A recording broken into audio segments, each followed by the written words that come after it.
سلام، طاهری سفر هستم و با اخبار امروز پنجشنبه 12 نوامبر همراه شما.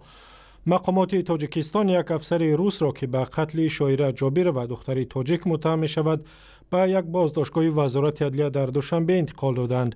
منابع آگاه از تفتیشات در وزارت امور داخلی روز 12 نوامبر به رادیو آزادی گفتند به اناتولی شربکوف رسما اتهام اعلان کردند و او تا زمان پایان یافتن تحقیق پرونده اش تا ماه ینوری سال آینده در بازداشتگاه میماند. مفتشان میگویند افسر پایگاه 201 روسیه در تاجیکستان روز 5 نوامبر شاعره جابیروی 22 ساله را در خوابگاه پایگاه در دوشنبه کشته است و جسدش را به قوطی پرتاب انداخته است. رسانه‌های تاجیکستان نوشتند که گویا افسر روس شاعره را در حال مستی کشته و گناهش را اعتراف کرده است. کارشناسان تاجیک در این رابطه میگویند وقت‌های اخیر حمله و کشتار شهروندان تاجیکستان از طرف نظامیان روس افزایش یافته است و مسئولیت آن بر دوش فرماندهان پایگاه روسیه نیز هست. در اساس قانونی که سربازان روسیه در حدود تاجیکستان عمل میکنه، اگر موافق همون نشانده‌ها اون عمل کنه باید که از حدود قسم نظامی بیرون نبرن. متاسفانه از سبب آن که نظارت خیلی هم سست است، اونها با می نوشیدن، با فحش و فاحشه‌گری و حرکت کردن از جانب قسم نظامی بیرون و با دزدی و با غارت و با هر کارها سر کار میگیرن و در نتیجه به همه خیلی فلاکت‌ها انجام می‌یابد. وزارت امور خارجه تاجیکستان از این پیش با یک یادداشت رسمی از حکومت روسیه خواست نگذارد که دیگر چنین حادثه‌ها در تاجیکستان تکرار شوند.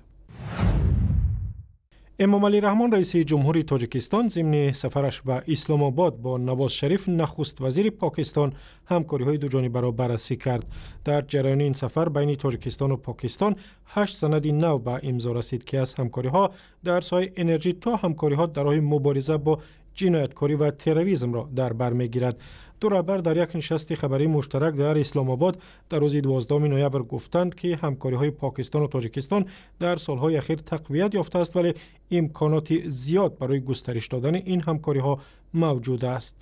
نشست رهبران تاجیکستان و پاکستان را محمد امین مدقق مدیر رادیو مشعل بخش پاکستانی رادیو آزادی پیگیری کرد و او را به صحبت امروز دعوت کردیم. دادگاه شهری سنت پتربورگ روسیه قرار اخراج مادر عمرعلی نظرف طفل نوزاد تاجیک را به تغییر گذاشت که در مرگ این طفل ماموران پلیسی روسیه را متهم می‌کنند. از این پیش دادگاه ناحیه اکتبرسک در سنت پتربورگ امر داد که زرینه یونوسووا مادر عمرعلی را برای رعایت نکردن قاعده‌های اقامت در روسیه 5000 روبل جریمه کنند و سپس به تاجیکستان اخراج نمایند. داریا لبدوا سخنگوی دادگاه شهر سنت پتربورگ بعد از محاکمه بر رادیو آزادی گفت دادگاه ناحیه اکتبر امر داد که شهروند یونوسووا اخراج کرده شود و از روی این قرار به دادگاه ما شکایت رسید که ما آن را امروز بررسی کردیم. ما شکایت را قانع نکردیم و قرار دادگاه ناحیوی را به تغییر گذاشتیم. از این رو قرار دادگاه ناحیه اکتبر حکم اجرا گرفت و باید اجرا شود. فرزند 5 ماهه زرینه یونوسووا شب 13 اکتبر بعد بازداشت مادرش در یک بیمارستان سنت پتربورگ درگذشت. والدان عمرعلی نظرف در مرگ فرزندشان ماموران پلیسی سنت پتربورگ را متهم دانند که او را از مادرش جدا کردند و جسدش را برگرداندند. طبیبان گفتند که طفل بر اثر بیماری سیریاتی که قبلا داشت درگذشته است. جامعه شناسان و اقتصاددانان تاجیک و خارجی در یک همایش بین المللی در دوشنبه راه‌های رفع مشکلات اقتصادی و رشد استوار انسانی در تاجیکستان را بررسی کردند. در این نشست در مرکز تحقیقات استراتژی تحلیلگران از جمله درباره راه و وسیله‌های ترقیات تاجیکستان تا سال 2030 صحبت کردند.